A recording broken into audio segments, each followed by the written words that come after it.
collaboration with the Cyprus Mail. This is the Cyprus News Digest with Rosie Charalambous.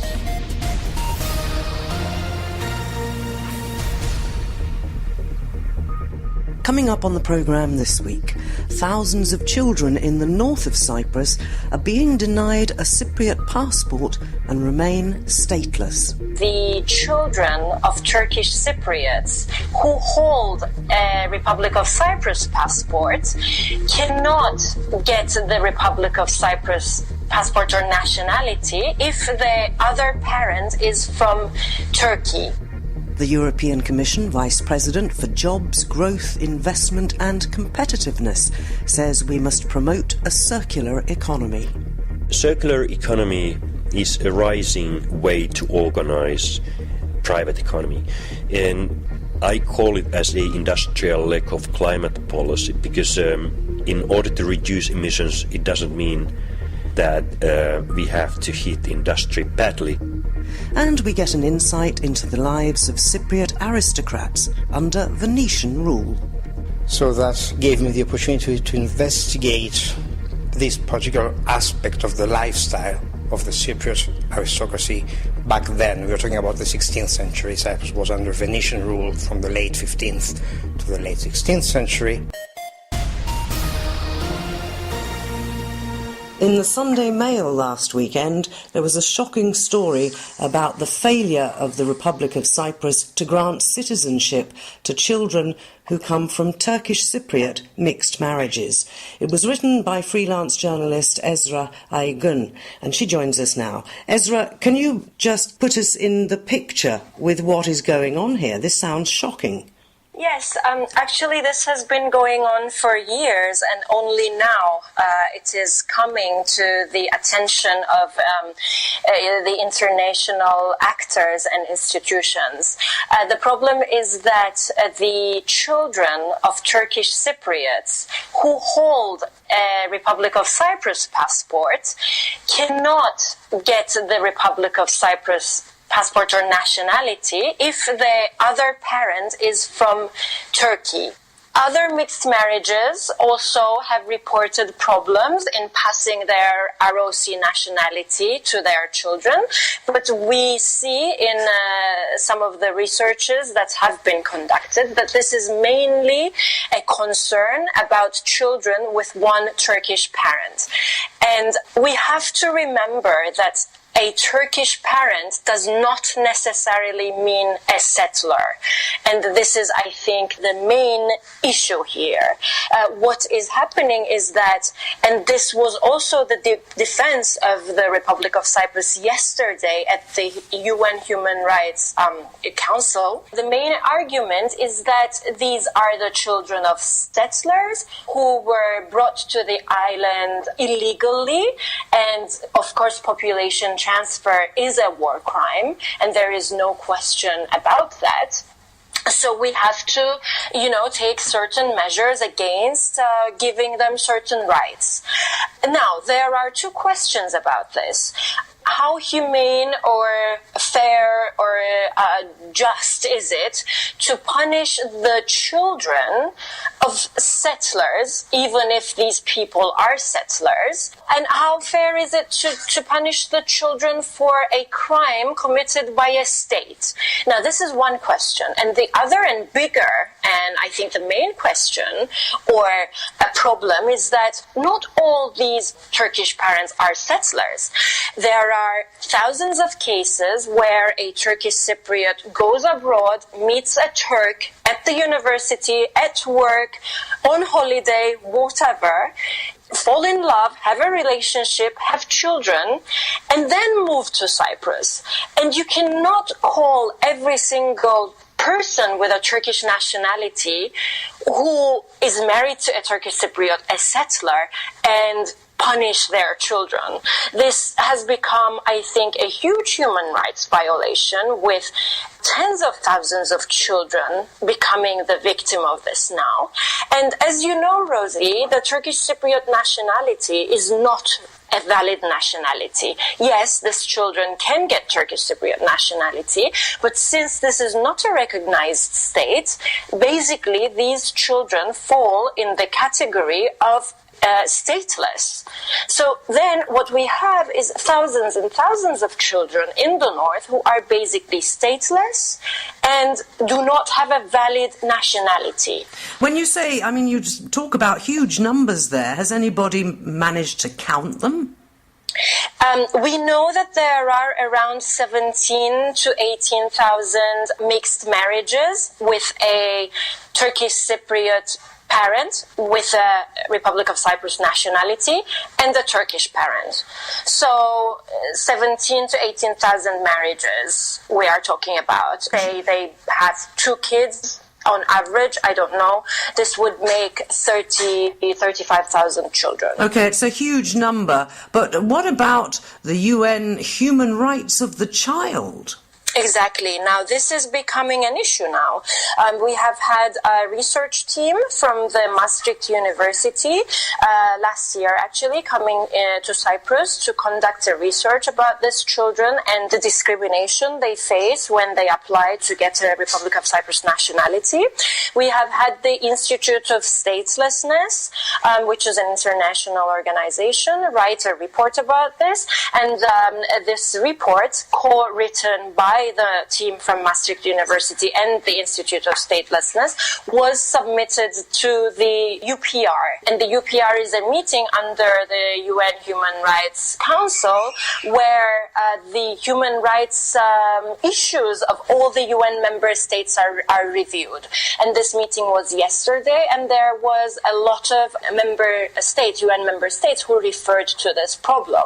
What does the government say about this? I presume this falls under the Interior Ministry, but I'd also like to ask you whether anybody has brought this to the attention of the Republic's Commissioner for the Rights of the Child. Well, regarding your first question, yesterday the defense of the Republic of Cyprus was that the Turkish Cypriots do not have a problem in obtaining the Republic of Cyprus nationality. Yes, this is true. If both parents are what they call, or we call, original Turkish Cypriots, there is no problem, apparently. And then they said that the rest are settlers who have been brought to the island illegally as part of a war crime, and we as the Republic have to take certain measures and impose certain criteria when looking at, the applications of these settlers or their descendants.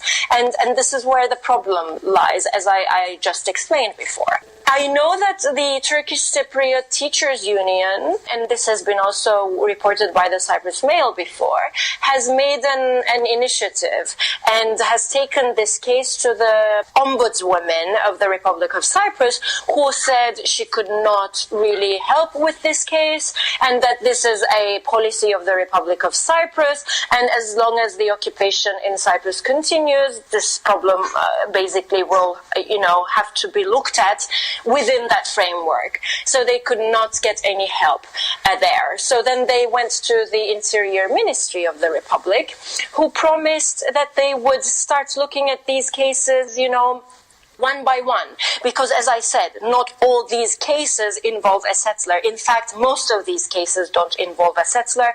They involve a Turkish national, who met a Turkish Cypriot and got married.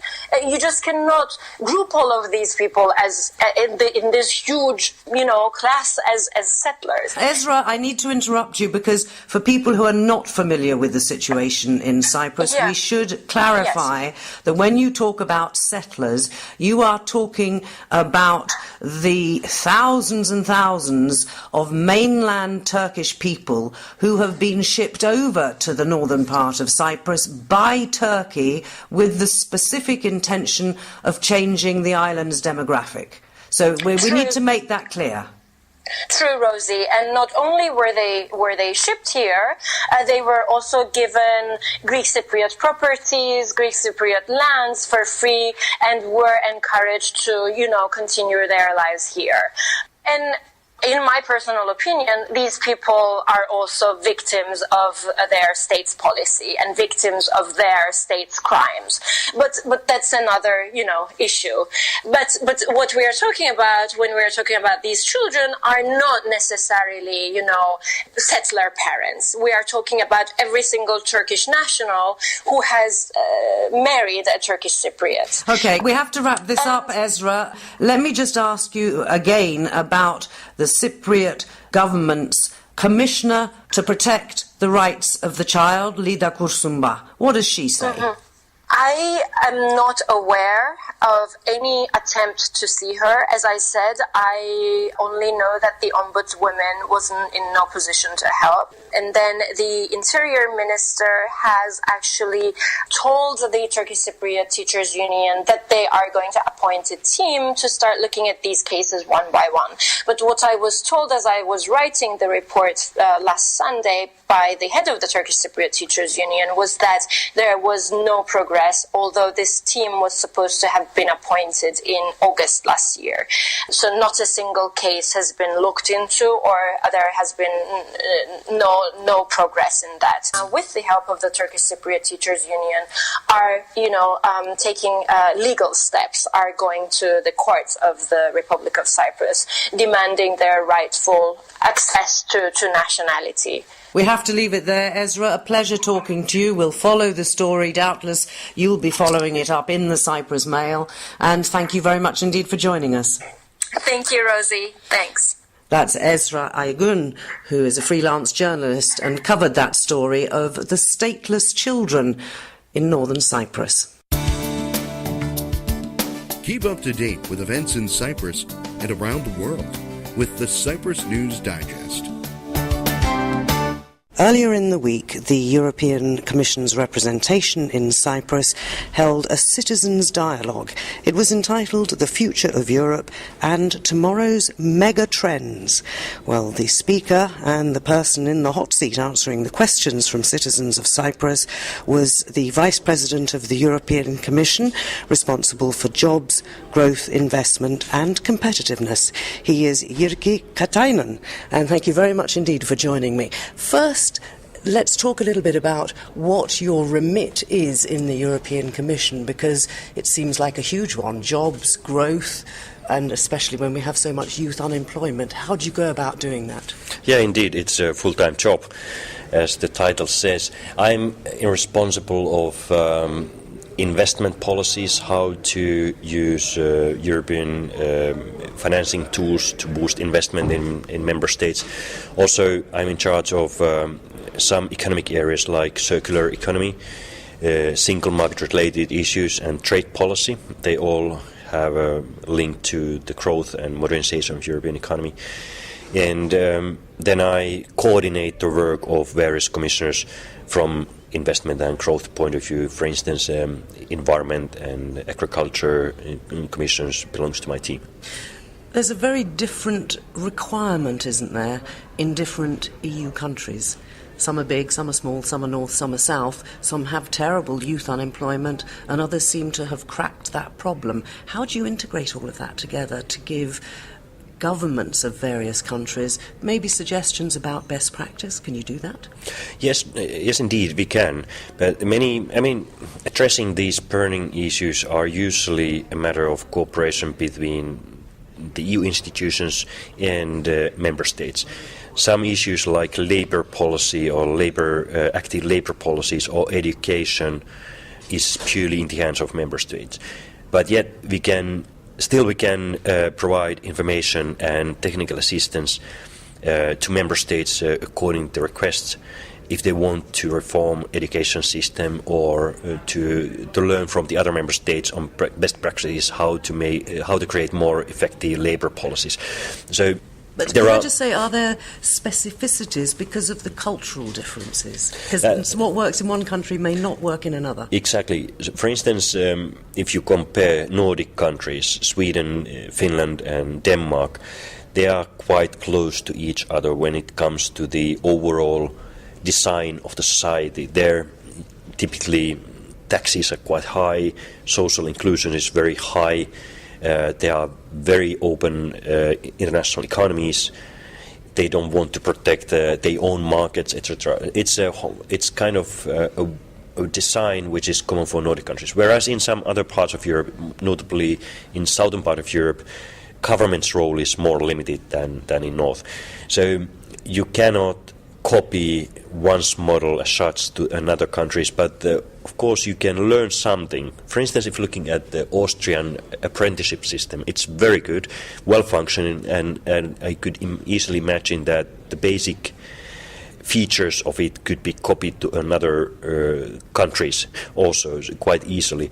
So Commission tries to help member states to consolidate their policies and help to converge, because even though we accept differences, it's better to convert something like employment and economic development. And you mentioned the circular economy, and I know you're passionate about the environment and the problems created by climate change. Can you just elaborate on that a little bit? Yeah, circular economy is a rising way to organize private economy, and I call it as a industrial leg of climate policy, because in order to reduce emissions, it doesn't mean that we have to hit industry badly if they change the way they operate, if they change their business models. For instance, good example of circular economy is our plastics policy. We are about to create quality standards for plastics used for packaging, which will mean that we can circulate existing stock of plastics over and over again and reduce the use of oil. So emissions are significantly smaller, environmental burden is significantly smaller, and still our economy is running well. Can I finally ask you, what did you get out of the dialogue today? What were the main concerns of your audience? Because it was a fairly widespread lot of people. Some were concentrating on the economy, some on the environment, some even on internal security and the problems that the EU is facing within its own borders at the moment. What will you take home to Brussels from this? If I should take only one thing home from this event, I would say that it's that people are expecting more from Europe. So there are sometimes even exaggerating expectations from Europe in the areas where the EU as such does not have competence or power. For instance, social equality or education.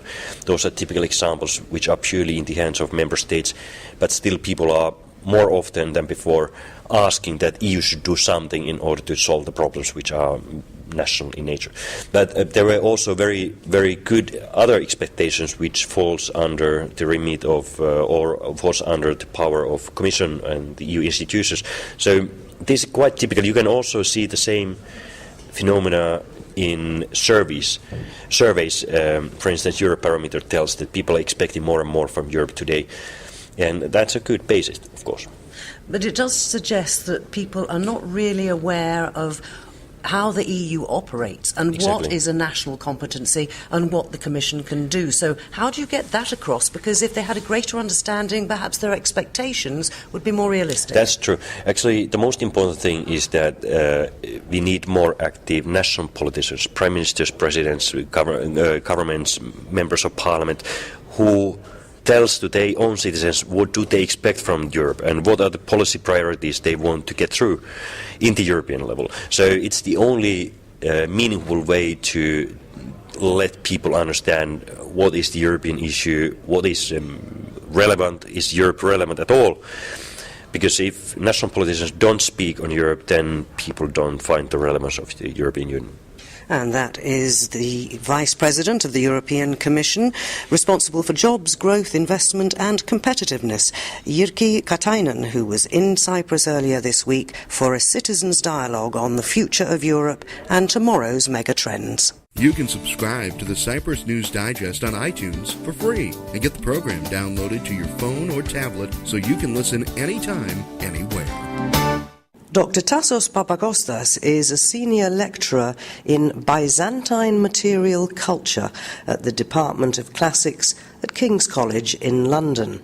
He was in Cyprus recently giving a talk at the Centre for Visual Arts and Research on patronage and music in Venetian Cyprus, subtitled Aspects of a Rarefied Aristocratic Lifestyle. He joins us now to explain what exactly he was telling people about at a fascinating talk. So when you talk about the Venetians in Cyprus, I think people all have their own idea about who they were and how they fitted in, but you're taking a very specific thing here about the culture and the music, and the Venetians were a very cultured people, weren't they?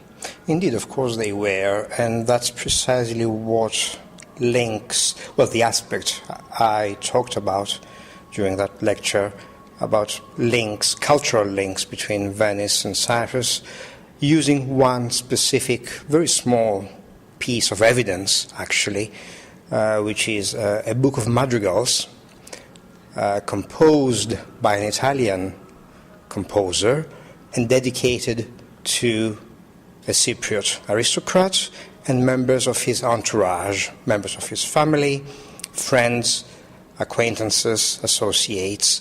So that gave me the opportunity to investigate this particular aspect of the lifestyle of the Cypriot aristocracy back then. We were talking about the 16th century. Cyprus was under Venetian rule from the late 15th to the late 16th century.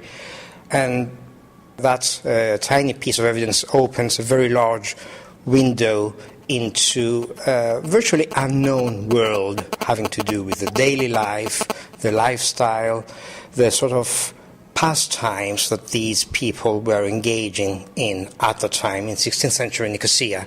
And my main point was that they were basically trying to emulate as much as possible the lifestyle of the Venetian patriciate, of the Venetian aristocracy, introducing to Cyprus modes of fashion, of living, eating, dressing, and in this case music. So that was my focus. So despite the fact that in a sense they were occupied by the Venetians, they got along together. But that's not true of all the Cypriots at the time, is it? No, of course not. This is the particularity of this specific social class. We're talking about the very peak of the social pyramid, a very small group of aristocrats living here in Cyprus of various origins. These people came, well, their ancestors came from different places, from Western Europe, from the East, and from within Cyprus, but they bonded into a very cohesive social class, tiny social class, at the peak of the social pyramid. And it is they who engaged in these activities and who viewed Venice as their only hope for survival, in a way, in the face of the Ottoman conquest throughout the 16th century. So it is they who were so close to the ruling power and who, through them, acquired lands, estates, wealth, and adopted this particular lifestyle I mentioned. Of course, a cynic might suggest that they got so cosy with the Venetians because they could make something out of it. Of course, yes, it was in their interest. It was in their interest. It was their way, their mode of survival. That's how they could prosper on the island, how they could, after the abolition of the Kingdom of Cyprus, during which time they would have hovered around the royal court. Later on, during the Venetian period, it was the Venetian authorities that replaced that power. So it was around that structure that they hovered, the Venetian authorities, the Venetian officials, Venice itself. And Venice as a ruling power, there is this slight misunderstanding in the sort of general public, among the general public, about all these successive periods of foreign rule in Cyprus. Some of them were better than others in the sense that people lived better or less well. If we look at the countryside, the rural population was always, of course, in a fairly bad situation. But this is not only Cyprus, this is throughout the Mediterranean world, throughout Western Europe. We are talking about the end of the Middle Ages, the beginning of the early modern period. So this sort of binary viewing of these periods as the conquerors, the occupiers, and the subject population is not necessarily the best prism through which to view these different periods, whether we're talking about the Lusignan period, the Kingdom of Cyprus, the Venetian period, or even the Ottoman period. Each one has its own specific characteristics. And what happens on Cyprus is not, of course, something that is happening in isolation. One has to look at the wider context. But in terms of the well-being of, let's say, even the top half of the Cypriot population, culture couldn't have flourished unless people were reasonably well off. Yes, well, there are different sort of aspects or types of culture one could look at. The Venetian period is particularly interesting because it is so well documented, at least in relation to earlier periods. If you look at earlier times, for the Byzantine period, for example, what we have is the wall paintings surviving in the Church of Cyprus, the buildings, the churches, the monasteries, the manuscripts, liturgical objects, all these things which... They were all religious-based, weren't they? Yes. There was much more, obviously, which doesn't survive. The material culture of the ecclesiastical sphere survives because it has been in use. It remained in use throughout the centuries. Now, we have no idea what the mansions of Nicosia looked like in the 12th century, in Byzantine times, or in the 14th, during the times of the Lusignan kingdom. We have a sort of tiny idea of what they may have looked like and what their contents were in Venetian times because of the better documentation. So that's what makes it so fascinating. But how different was it from what we could say was local Cypriot culture? Was there such a thing? Because with so many occupiers and invaders over the centuries, but even then most populations could claim something as their own, couldn't they? So how did that fit in with the Venetian culture? Or did the Venetians adjust slightly? Your madrigals, do they include anything at all that might suggest they were aimed at a Cypriot? Well, these were specifically written for a Cypriot audience, these madrigals, this book of madrigals, which was published essentially in 1554. So we are going towards the end of the Venetian period, a few years before the Ottoman conquest. Well, they do include elements, very specific, very clear elements, suggesting a Cypriot audience and Cypriot users and Cypriot performers, in that two of them put into music a poem specifically written for the dedicatee of the madrigal.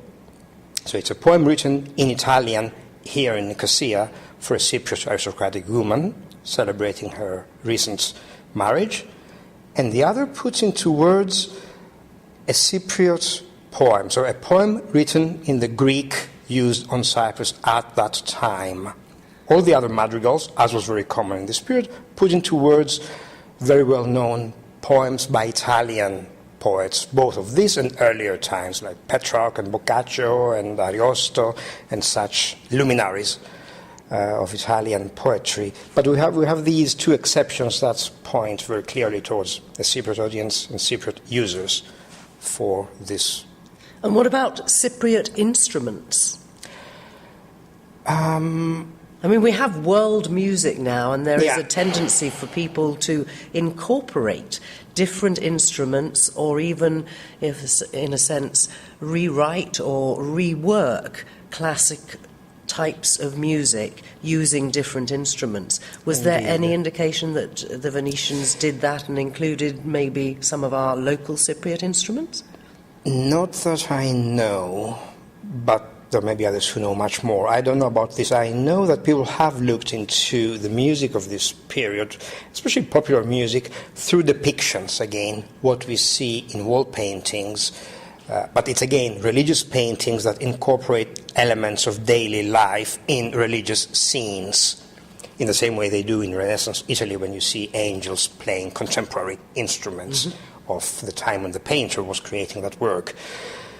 So perhaps this sort of thing is something that could be investigated, has been investigated partially through these depictions. But again, the problem is that there's no other evidence. Now, had we had, for example, inventories of the contents of houses, which is something we have a lot of for Venice and other Italian cities, we could tell very clearly what was in these houses, what types of furniture, curtains, carpets, instruments, works of art, paintings, sort of kitchen utensils, all these things that you get in inventories. But unfortunately, none has come to light, at least as far as I know. There may be things still buried in various archives that haven't been seen, published, studied yet. So that's what makes all this stuff fascinating, because you keep discovering, actually, new things, new stuff. And that is Dr. Tassos Papakostas of King's College London, who was in Nicosia recently giving a lecture on patronage and music in Venetian Cyprus and looking at aspects of a rarefied, aristocratic lifestyle.